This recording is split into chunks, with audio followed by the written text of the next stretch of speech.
আসসালামু আলাইকুম। এটিএন বাংলা সংবাদে সবাইকে স্বাগত জানাচ্ছি। তানিয়া ইসলাম রাত্রি। জুলাই আগস্টের সংগঠিত মানবতা বিরোধী অপরাধের মামলায় সাবেক প্রধানমন্ত্রী শেখ হাসিনা সহ ৩ জনের বিরুদ্ধে সাক্ষ্য গ্রহণ শেষে জাতীয় নাগরিক পার্টি এনসিপির আহ্বায়ক নাহিদ ইসলামকে জেরা করছেন রাষ্ট্রনিযুক্ত আসামি পক্ষের আইনজীবীরা। বিচারপতি গোলাম মর্তুজা মজুমদারের নেতৃত্বাধীন ৩ সদস্যের আন্তর্জাতিক অপরাধ ট্রাইব্যুনাল ১-এ জেরা করছেন রাষ্ট্রনিযুক্ত আসামি পক্ষের আইনজীবী আমির হোসেন। এর আগে গত ১৭ সেপ্টেম্বর রাষ্ট্রপক্ষের ৪৭তম সাক্ষী হিসাবে এনসিপির আহ্বায়ক নাহিদ ইসলাম জবানবন্দি দেন। জবানবন্দি শেষে তাকে জেরা শুরু করেন শেখ হাসিনা ও আসাদুজ্জামান খান কামালের আইনজীবী। শিক্ষার্থীদের আন্দোলনের মুখে রাজশাহী বিশ্ববিদ্যালয়ের পোষ্য কোটা স্থগিত করেছেন উপাচার্য ডক্টর সালেহ হাসান নকিব। এদিকে প্রভিসি সহ অন্যান্যদের লাঞ্ছিত ও কোটা পুনর্বহালের দাবিতে কমপ্লিট শাটডাউন ঘোষণা শিক্ষক কর্মকর্তা কর্মচারীদের।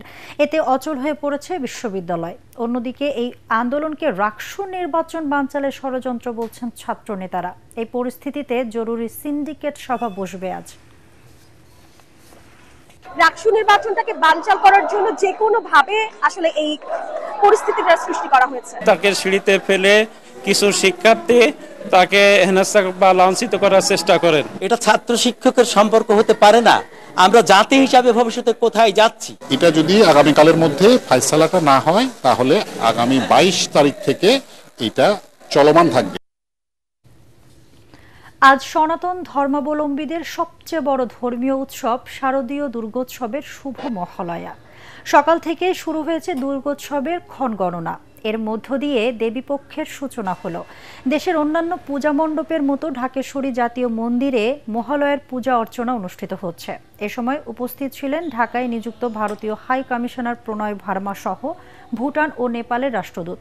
মহানগর সর্বজনীন পূজা কমিটি জানিয়েছে, দেবীপক্ষের সূচনা লগ্নে সকাল ৬টা থেকে ৭টা পর্যন্ত ঢাকেশ্বরী মন্দিরে মহালয়া অনুষ্ঠিত হয়েছে। সকাল ৭:৩০টায় অনুষ্ঠিত হয়েছে পূর্বপুরুষের আত্মার শান্তি কামনায় তিল তর্পণ অনুষ্ঠান। আর সকাল ৮:৩০টায় অনুষ্ঠিত হয়েছে মহালয়ার ঘট স্থাপন ও বিশেষ পূজা। এছাড়া দিনভর রয়েছে নানা অনুষ্ঠান। খেলার খবর।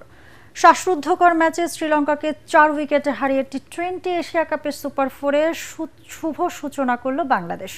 দুবাইয়ে আগে ব্যাট করে ৭ উইকেটে ১৬৮ রান তোলে লঙ্কানরা। জবাবে সাইফ হাসান আর তাফিদ হৃদয়ের হাফ সেঞ্চুরির পরও মাত্র ১ বল হাতে রেখে জয় তুলে নেয় টাইগাররা। রিপোর্ট করছেন এরসাম আশরাফ। যে জয়টা অতি সহজেই আসার কথা, শেষ ওভারের নাটকীয়তায় বাংলাদেশের দর্শকদের হৃদস্পন্দন বেড়ে গেল।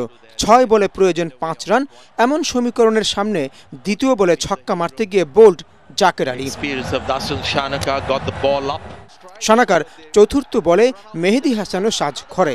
এর আগেও সহজ জয় হাতছাড়া হয় সমর্থকদের মনে, তাই নানা শঙ্কা। পঞ্চম বলে নাসুমের ব্যাটে বল লাগার আগেই অপর প্রান্তে থাকা শামীম হাসান চেষ্টা করলেন দৌড়ে রান শেষ করতে। স্টাম্পে বল না লাগায় স্বস্তি নিয়েই তাই মাঠ ছাড়তে পারল বাংলাদেশ। অথচ ১৬৯ রানের জয়ের লক্ষ্যে খেলতে নেমে সাইফ হাসান বলের সঙ্গে পাল্লা দিয়ে দলকে টেনে নিয়েছেন। ক্যারিয়ারের দ্বিতীয় হাফ সেঞ্চুরি তুলে নিয়ে আউট হওয়ার আগে খেলেছেন ৪৫ বলে ৬১ রান। এরপর তাহিদ হৃদয়ের ৩৭ বলে ৫৮ রানের ইনিংসে বাংলাদেশ জয়টা হাতের মুঠোয় নিয়ে আনে। ১৯তম ওভারে তার বিদায়ের সময় টাইগাররা মাত্র ১০ রান দূরত্বে। এর আগে শ্রীলঙ্কার ইনিংস বাড়তে দেননি মোস্তাফিজুর রহমান। ১৯তম ওভারে মাত্র ৫ রান দিয়ে তুলে নেন ২ উইকেট। সব মিলিয়ে ইনিংসে তার উইকেট ৩টি। তবে দাসুন সানাকার ৬৪ রানের ইনিংসেই লড়াই করার মতো পুঁজি পায় শ্রীলঙ্কা। SM Ashraf, ATN Bangla. দর্শক, পরবর্তী সংবাদ দেখার আমন্ত্রণ জানিয়ে এখনকার মতো শেষ করছি। এটিএন বাংলা সংবাদ ইউটিউবে দেখতে ব্রাউজ করুন youtube/ATN বাংলা নিউজ। ধন্যবাদ সবাইকে।